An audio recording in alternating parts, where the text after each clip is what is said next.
KMC ایک نیا entertainment tax متعارف کروانا چاہ رہی ہے سر. خبر یہ ہے کہ hotels, guest houses, lodges, marriage halls, marquees اور ایئر بی این بیز اور دیگر جو تفریحی مقامات ہیں ان سے بلز کے ذریعے یا پھر کوئی نہ کوئی ایک ٹیکس وصول کیا جائے گا. میکنزم ابھی پورا نہیں ہے، لیکن اس کی کیا ضرورت ہے سر؟ کس پر بوجھ آئے گا یہ ذرا میئر صاحب بتائیں.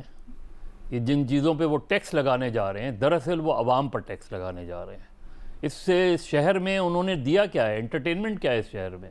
اور صرف وہی نہیں، اس سے پہلے بھی اس شہر میں سینما ختم ہو گیا. اس شہر میں ایک انٹرٹینمنٹ شاید لوگ بیچارے چلے جاتے تھے سی ویو، اس کی سی غائب ہو گئی ہے. اس شہر میں کھانے کی ہے سر، سی کہاں غائب ہو گئی؟ دیکھیں نا جا کے آپ. اچھا وہ پیچھے چل گئے. وہی مراد ہے کہ پہلے تو یہ تھا نا کہ پہلے تو وہاں آپ جو ہے آرام سے جو ہے وہ نظر اب بڑے دور دیکھنا پڑتا ہے، اور وہاں بھی عمارتیں کھڑی ہونے جا رہی ہیں. یہ ہے نا. تو چیز یہ ہے کہ اس شہر میں آپ نے کوئی انٹرٹینمنٹ دیا ہے اس شہر کو. اس شہر میں انٹرٹینمنٹ ہوتا ہے جب KMC کا سیشن ہوتا ہے. اس شہر میں انٹرٹینمنٹ ہوتا ہے جب اسمبلی کا سیشن ہوتا ہے. اس شہر میں انٹرٹینمنٹ ہوتا ہے جب کوئی سیاسی سیشن ہوتا ہے. باقی تو آپ نے تفریح کے کوئی نہ کلبز ہیں، نہ سینما ہے. وہ جو سینما ہے وہ بھی اب ایلیٹ کلاس کا سینما ہو گیا ہے. انہیں چلیں آپ ان پر ٹیکس لگا دیں گے تو وہ بھی کل وہ بھی جانا چھوڑ دیں گے اس میں. تو کچھ تو خیال کریں. آپ میرج ہال میں کس کی جو لوگ شادیاں کرانے جائیں گے ان کے جو اونر ہے اس کا کیا نقصان ہے؟ وہ مجھ سے وصول کر لے گا، آپ سے وصول کر لے گا. آپ کھانا کھانے جائیں گے، بل پر ٹیکس آ جائے گا تو وہ کس کا نقصان ہوگا؟ جو لوگ پے کریں گے. تو میرا خیال ہے میئر کراچی یا سندھ حکومت تھوڑا سا ریشنل. سر اس کے پیچھے ویسے منطق کیا نظر آتی ہے؟ پیسہ بٹورنا اور کیا ہے. ورنہ ایک جو پراپر جو ہو، پہلے تو آپ دیں نا انٹرٹینمنٹ. آپ نے پارک ختم کر دیے، آپ نے پلے گراؤنڈز ختم کر دیے ہیں، آپ نے میچز ہوتے ہیں ان کے اوپر زیادہ فی لگا دی گئی ہے سب جگہ.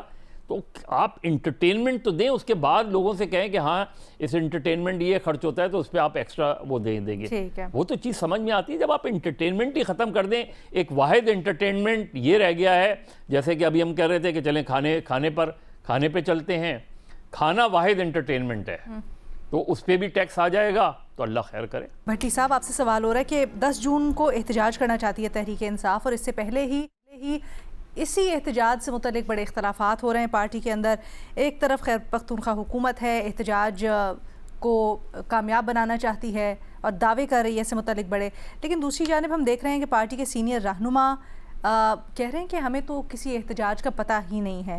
PTI مرکزی قیادت اور صوبائی قیادت اکٹھے چلنے میں ناکام کیوں سر؟ بھٹی صاحب ہنس کیوں رہے آپ؟ اگر میڈم شیخ اکٹھے چل لیں تو پھر میں ویسے پوچھ رہا تھا کہ اگر مثال کے طور پہ یہ اکٹھے چلنے لگ گئے تو پھر کیا ہو جائے گا؟ اور اگر یہ اکٹھے نہیں چل رہے تو پھر کیا ہو جائے گا؟ اور اگر ان میں اختلافات نہ ہوں تو پھر کیا ہو جائے گا؟ اور اگر ان میں اختلافات ہوں تو پھر کیا ہو جائے گا؟ اچھا اس پر کئی بار بات کر چکے ہیں. آپ پہنچی ہے نا.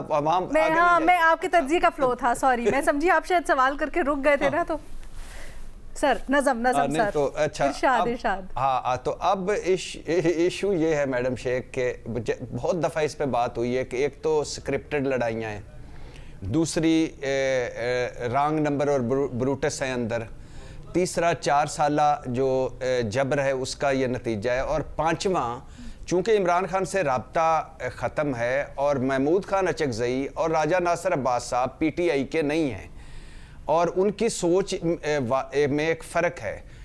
سہیل افریدی صاحب کی اور ان کی سوچ میں ایک فرق ہے.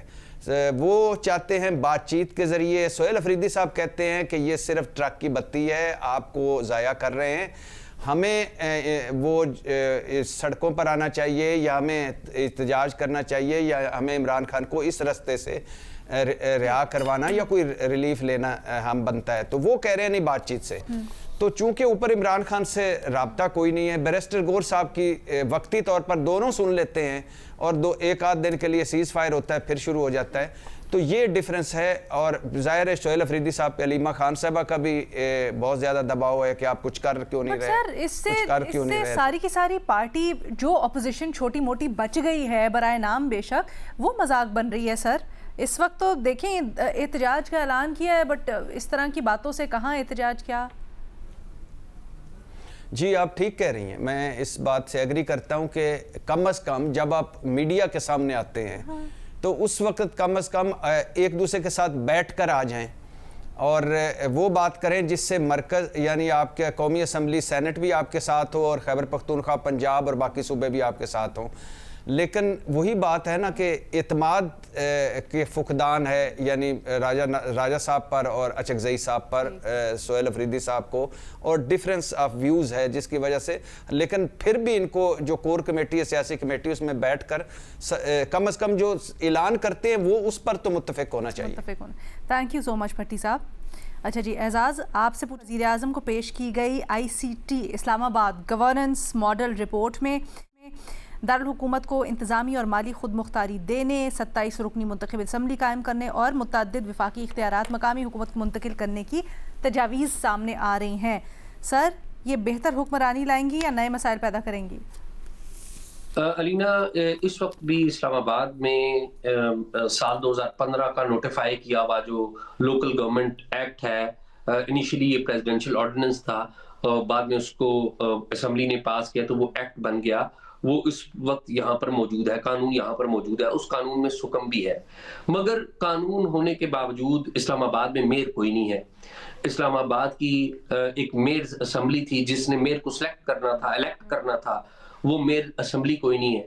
پھر اس میئر اسمبلی کے اندر بھی فیڈرل گورنمنٹ اپنے ایڈمنسٹریٹر تعینات کرتی تھی کہ اگر میئر نہیں ہے تو ایڈمنسٹریٹر فیڈرل گورنمنٹ تعینات کرے گی کہ وہ ہوں گے.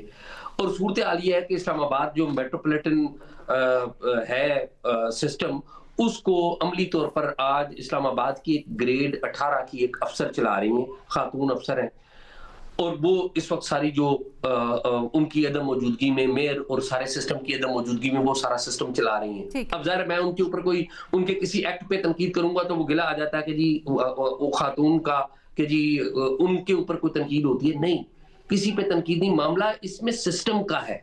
یہ جو تمام لوگ ہیں یہ سسٹم کے پرزے ہیں، اور جب بھی کوئی پرزہ اپنی لمٹ سے نکلتا ہے تو اس پہ تنقید کی جاتی ہے. اب معاملہ کیا ہے؟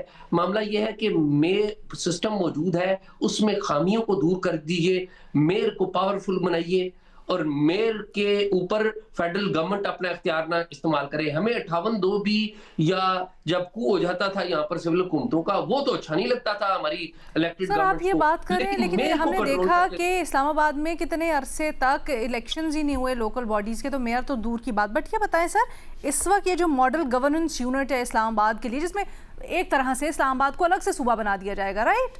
سو اس کی ضرورت کیا ہے؟ اس کا مقصد کیا ہے؟ علینا، کانسٹیٹیوشن آف پاکستان کے مطابق اسلام آباد الگ سے صوبہ ہے، مگر اسلام آباد کا انتظام اسلام آباد کے الیکٹڈ ریپرزینٹیٹیوز کے پاس نہیں ہے. یعنی کہ لوکل گورنمنٹ کے ذریعے جنہوں نے اسلام آباد کا انتظام دیکھنا ہے وہ نہیں ہے.